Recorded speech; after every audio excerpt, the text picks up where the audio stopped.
আজকে বাংলাদেশ জাতীয়তাবাদী ছাত্রদল কর্তৃক আয়োজিত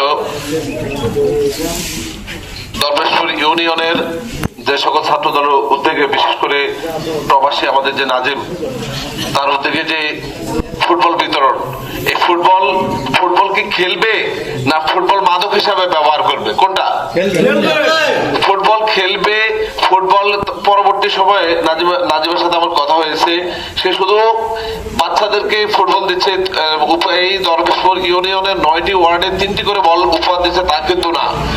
তার টার্গেট আছে প্রত্যেকটা প্রাইমারি স্কুল, হাই স্কুল, মাদ্রাসায়, কলেজে, যদি কলেজ থাকে ইউনিয়নে, সে কলেজেও সে প্রত্যেকটা ফুটবল, ক্রিকেট, ব্যাডমিন্টন, যে সময়কার যে খেলা বাংলাদেশে প্রচলিত রয়েছে তা উপহার দিবে।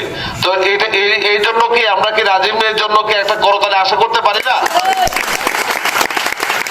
এখান থেকে আমি ছাত্র দলের যে সকল নীতি নির্ধারক রয়েছে এই ওয়ার্ডের, তারা আমাদের উপজেলা ছাত্র দলের সভাপতি, সম্পাদক সহ যারা তাদের জ্যেষ্ঠ নেতৃবৃন্দ রয়েছে তাদের সাথে আলাপ করবে কে ভালো খেলে।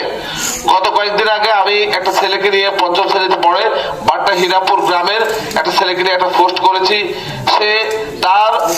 আমি একেবারে সংক্ষেপে শেষ করব। ছেলেটি 1400 টাকা দিয়ে আমার দোকান থেকে একটা জুতা কিনেছে, ফুটবল বোর্ড, মাত্র 5ম শ্রেণীর ছাত্র।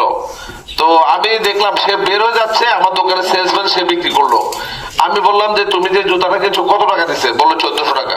আমি বললাম দাঁড়াও, তা আমার কাছে মনে হচ্ছে জুতার দাম বেশি, সে অবশ্যই জুতার দাম বেশি দিয়ে নিয়েছিল, কারণ আমি এত দামে এই জুতা বিক্রি করি না। তা বললাম যে বসো, তোমার বাবা কি করে? বললো আমার বাবা ছোটবেলায়, যখন আমি 1.5 বছর বয়স, তখন সে ছেলেটা, আমার বাবা আমাদেরকে রেখে, 4 ভাই বোনকে রেখে পালিয়ে চলে যায়। তোমার মা কি করেন? বললো এই ঘটনার কারণে আমার বাবা যেহেতু পালিয়ে গেছে, আমার মা স্ট্রোক করে ওই বছরে মারা গেছেন। তা বললাম যে তুমি কিভাবে থাকো, কিভাবে বেঁচে আছো, কিভাবে তোমার পড়ালেখার খরচ চলছে, কিভাবে তোমার খাবার সংকলন হচ্ছে? সে বললো মানুষ কিছু কিছু আমাকে দেয়, আর আমি এক চাষির কাছে আমি বড় হচ্ছি। তা বললাম যে তুমি কোন ক্লাসে পড়ো? বললো বাড্ডা হীরাপুর সরকারি প্রাথমিক বিদ্যালয়ের আমি 5ম শ্রেণীর শিক্ষার্থী। তুমি মাঠে কি কোন লেভেলে খেলো? বললো আমি স্ট্রাইকার। তো এই ফুটবল বোর্ড কিনছো, এই টাকা পাইলে কোথায়? বললো আমাকে সবাই এই ঈদে আমাকে সবাই 50 টাকা 100 টাকা করে দিয়েছেন, তো আমি সেই টাকা দিয়ে ফুটবল বোর্ড কিনেছি। দেখেন, একটা বাচ্চা, ছোট্ট 5ম শ্রেণীর একটা বাচ্চা, সে স্ট্রাইকার, সে ফুটবল বোর্ড কেনার জন্য 50-100 টাকা নিয়ে এসে উপস্থিত। আমি বলবো ছাত্র দলের যে সকল নীতি নির্ধারক এখানে বসে আছে মঞ্চে, তাদেরকে বলবো এই ধরনের ছেলেদেরকে, এই ধরনের উদীয়মান কিশোর, শিশু, তরুণদের খুঁজে বের করুন। আপনাদের মাধ্যমে আমি চাই বাড্ডা হীরাপুরের মিরাজের মতো এই এলাকায় যেন কোনো মিরাজ না থাকে, তাদেরকে টেনে আনুন, ভালো কাজে তাদেরকে ব্যবহার করেন, কারণ এই দিন এই সন্তানদের হাতে আগামী দিনের ভবিষ্যৎ।